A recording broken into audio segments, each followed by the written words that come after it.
The yield curve uninverted, inflation came under 3%, the Fed gave a 50 basis point rate cut. All we were waiting on next was some good or maybe bad jobs data this week, and then all hell broke loose. War, war, war. Every headline, regional war in the Middle East, Hurricane Helen rips through the United States, wiping out people's homes, wiping out their places of employment, leaving 1 million people without power, setting back the economy at least an estimated $160 billion.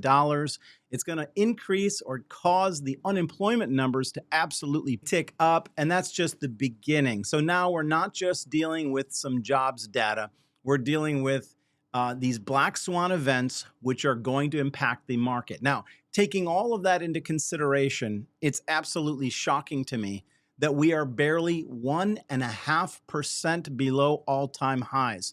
But it doesn't feel that way because of how much the market has gone up and down, whipsawing over the last 2 months. They've been pretty rough months. I'm going to break down some of the SPY's percentage moves and compare it to the last time the market had a beautiful run up in 2021. And already I can tell you guys that we've seen way more volatility this time around. But I've got some very interesting observations to share with you regarding the SPY today, as well as some potential predictions. And I'm going to let you know whether or not I consider this environment still a buy the dip environment, because we are still making our way higher from here. I'm going to show you guys those observations in the chart. This is the Stocks with Josh show. I appreciate you joining me. Thank you guys for just hitting the like. Sends the video out to more viewers. Drop a heart, say hi. Let me know how your trading day went. It went pretty good for us. I did a 2-hour live VIP trade this morning.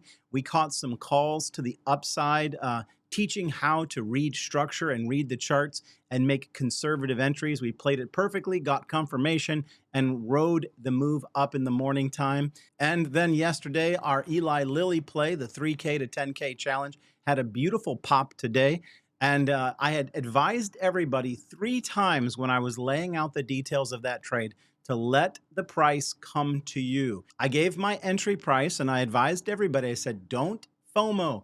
Don't chase. Matter of fact, you might even consider buying tomorrow. And I said, let this be an exercise in showing self-control.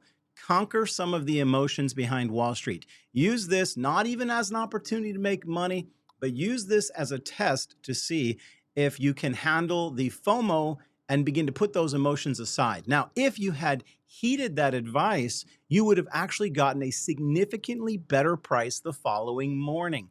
The option that I got into around $3.80 went all the way down to $3.15. The exact instructions in the trade was to only place limit orders and look for a good entry. And anybody who followed those instructions did very, very well, because it went up a couple dollars after that. A beautiful jump. Now, today, we've seen some vacillation. I'm still holding my positions, and I'm hoping that tomorrow we continue higher. And we've got a little time on these, and I think that they're still worth holding. Eli Lilly is the call. Let's talk a moment about the war. How big of an impact is this going to have on the economy, on stocks? The fact is, Iran launched its largest missile ballistic attack ever against Israel. In addition to that, Israel troops are fighting Hezbollah fighters in Lebanon, and the United States is an ally of Israel and will come to Israel's aid if this war escalates. Now, I'm not going to get into any commentary. I'm just going to simply say that war is not necessarily a bad thing for the economy. Most of the time, if you've been trading on Wall Street, you know that war can pump stocks and actually pull an economy out of a recession. And I would also add that if you go back in time and you look at other war events after the initial news was released, stocks actually tend to go higher afterwards. And so I'm not terribly afraid of war dragging these markets down right now. Then we've got Hurricane Helen. It's a little bit more of a concern because there's going to be an aftermath. There's going to be a massive tick up in unemployment, and it's possible that Wall Street will look past it because it wasn't a result of corporate layoffs, but it is absolutely going to affect the GDP, and it's not going to help our current situation. Then we've got the strike. Now, the strike is kind of where all the big problems lie.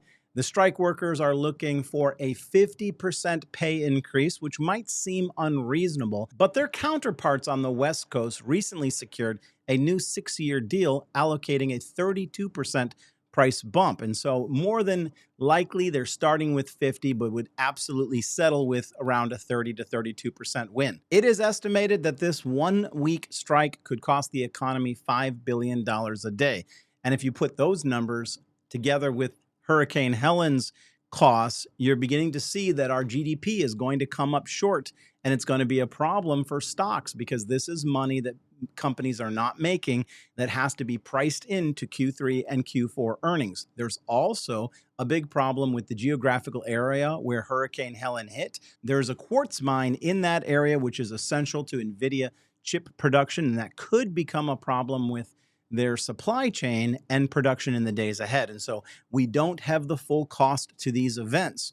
But as I said at the intro, we're only 1.5% down from all-time highs on the SPY. When I show you some interesting bullish dynamics in the chart, you're going to realize that the market seems to want to go up despite all of these negative events. Now, there is some bearishness in the charts I'm going to show you, and we're going to do a little bit of comparison and get an idea of what might happen by when and where this market may want to go. I think you guys will find it interesting. Quick commentary on Tesla stock. I mentioned yesterday that I got stopped out at 253 and I was disappointed, but I told everybody that asked me, Josh, are you getting back in? I said, well, let's just give it till tomorrow to see where the rest of this move goes. And that turned out to be a great decision because that thing flashed all the way down to 240. It did seem to catch a bottom and it did recover, but this is why we use a stop loss, because it gives us the opportunity to get in later at a better price. All right, before I get into the SPY chart, quick commentary on the jobs data that seems to have been overshadowed by these black swan events. I want to point out the fact that the JOLTS report came back really good. There was more job openings over the last month. In addition to that, ADP, which is one of these jobs reports that I think can't really be fudged with, actually showed an increase, a large increase in new jobs, as well as an increase in wages. And so far this week, if we weren't dealing with these black swan events, I would say the market would be ripping right now. And the fact that we're barely 1.5% off of all-time highs tells you that the market likes what it's seeing from an economic perspective. It's just trying to assess these major world and local events. So let's get into the SPY and see what clues it might tell us about how the markets are going to move in the days ahead. Let's go check it out. Okay, I've got weekly charts up right now, and I'm also showing you the MACD. Now, here's what I want you guys to identify. First off, each of these candles represents 1 week of price action in the market, and beneath us is the MACD, and it essentially measures strength of momentum or the acceleration of momentum. And there's a very important thing I want to point out to you, and it began right here, okay? It began in March of this year, 2024. We've had decreasing momentum. You can see that pretty clearly, right? Decreasing momentum. But up here in March, even though we did have an initial price pullback, we've actually enjoyed a huge uptick in price on the SPY. And so this is classically what's referred to as bearish divergence. It's when momentum is going down, but price is going up. The two of them often signal that the up move is coming to an end. And I've pointed this type of thing out before, and I've been actually pointing it out ever since then. I've been talking about bearish momentum ever since it started back here in March of 2024. But I want to compare the current move that we've got to the last time that we saw bearish divergence like this, and make some observations. One of the observations we're going to make is how long did we have bearish divergence the last time before the markets fell apart in 2022? So how long did the market go up after momentum peaked in 2021, which was actually right here? This is when momentum peaked in 2021. How many days did it take for the price to go up before price hit a ceiling while momentum was going down, and then a momentum fell off a cliff? So how long did it take to do that? Well, it actually took 245 days for this bearish momentum to produce the reversal that we got in 2022. You guys remember how ugly 2022 was. And so you might ask, okay, well, where are we at right now in our current time frame? Well, we're actually about 189 days in so far since momentum peaked back here in March. So we're 189 days since momentum peaked, which means that we actually have about 2 months left, potentially, if this were to operate the same way that it did before. And there's no guarantee. I mean, they say that history does not repeat itself, but sometimes it rhymes. And this is just a comparison to sort of illustrate what could happen, not what will happen. Let's say that we have 2 more months of the same bearish divergence before the market attempts to turn around. Let's make a few more interesting observations. Well, one of them is after we got a peak in momentum back here in May of 2021, how high did the market go up after momentum peaked? So how much higher did the market go up after momentum peaked? What is the percentage difference between where momentum peaked and the ultimate top price of 2021? Well, there was an additional 13.44% increase after momentum came to a peak and ended, and momentum began to decelerate.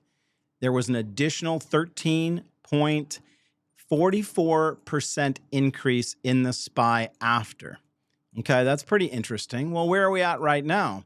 Well, interestingly, we've had, since momentum peaked out back in March, we're actually up around 10% since then. So technically, we're at 9.67% now, which means that we actually could run up in the remaining 2 months of potential up momentum. We could run up an additional 5%. And where would that put us? And again, that also is an interesting price point to me, because that would put us right at 595. And that's interesting because that's a prediction number that we've gotten from a number of big investment houses. Goldman Sachs has predicted that we would hit 600 on the S&P 500, but also that we would finish the year flat, largely at 560.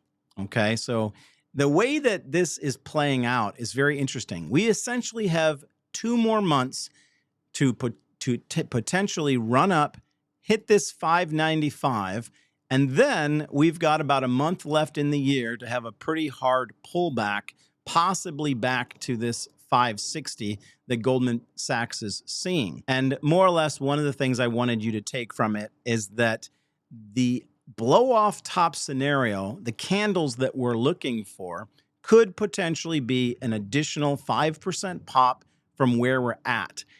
And it doesn't mean that we couldn't continue to have extended bearish divergence while the market climbed higher, but if it were to behave in a somewhat similar fashion to the 2021 peak, and there have been similarities to it already, then it means that we have a window that's slowly closing to get that blow-off top candle before we get into the end of the year. Now, the other thing that I found interesting is if we add essentially the 2 months to today's date, it largely brings us to December 1st.